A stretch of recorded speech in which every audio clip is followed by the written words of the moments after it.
नमस्कार दोस्तों, एक और नई वीडियो में आपका स्वागत है। जैसे कि मैंने 21 दिन का चैलेंज लिया हुआ है, तो यह चैलेंज का मेरा 5वां दिन है। ये 5वीं वीडियो होने वाली है।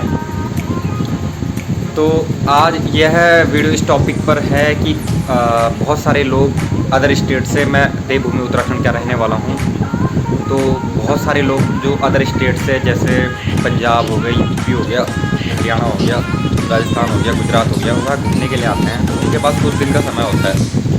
अब वो चाह रहे हैं कि हम कम से कम दिन में जैसे 4-5 दिन के लिए आते हैं, तो कम से कम एटलीस्ट 2 जगह तो वो घूम लें। तो मैं आपको बताता हूँ, आप कोई स्पेशली केदारनाथ घूमने के लिए आता है, कोई बद्रीनाथ घूमने के लिए आता है, तो कम से कम दिनों में वह 2-3 जगह कवर कर ले। तो मैं आपको बताता हूँ कि अगर कोई भी केदारनाथ आता है, तो केदारनाथ आएगा तो ऋषिकेश से जैसे चलते हैं केदारनाथ के लिए, तो ऋषिकेश के बीच में आता है श्रीनगर। श्रीनगर से आगे आता है आपका रुद्रप्रयाग से एक जगह पड़ती है कुंड। तो कोई भी यात्री अगर केदारनाथ की यात्रा कर रहा है, तो बीच में एक जगह गुप्त काशी आपने सुना होगा, मेन पड़ाव है केदारनाथ यात्रा का। अक्सर वहाँ पे लोग रुकते हैं, रात को स्टे करते हैं, उसके बाद केदारनाथ गौरीकुंड तक फिर गौरीकुंड की तरफ चलते हैं और केदारनाथ की पैदल यात्रा स्टार्ट करते हैं। तो कोई भी यात्री आता है तो जो आपका गुप्त काशी जो एक पड़ाव है, जहाँ आप रात को स्टे कर सकते हैं।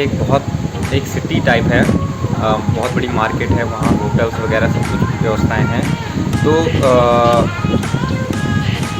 गुप्त काशी से 8 किलोमीटर पहले कुंड पड़ती है।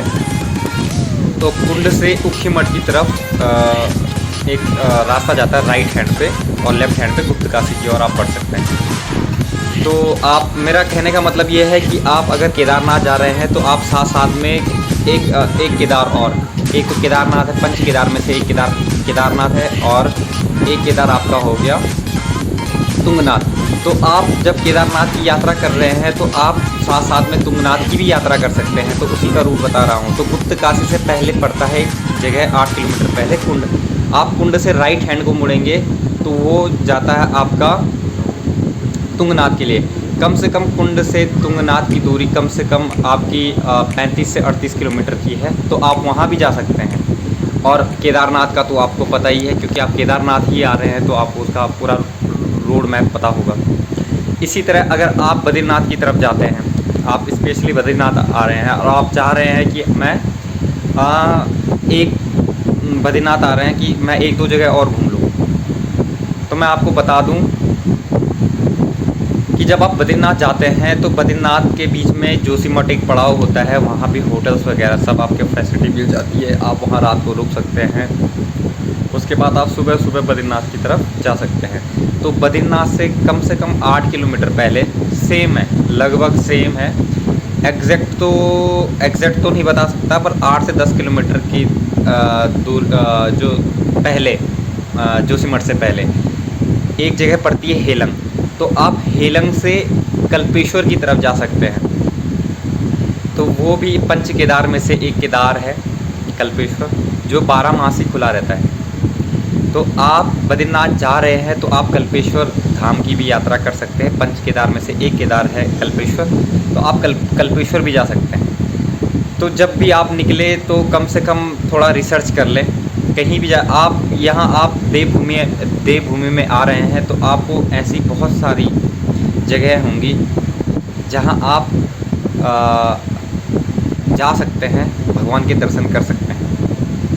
और सबसे पहले मैं बता दूं कि अगर आप चाहे बद्रीनाथ जा रहे हैं, चाहे केदारनाथ जा रहे हैं, तो मेन पड़ाव पड़ता है ऋषिकेश से लगभग 100 से 105 किलोमीटर दूरी पे श्रीनगर पड़ता है। और श्रीनगर से आप आगे की तरफ बढ़ेंगे तो 16 किलोमीटर,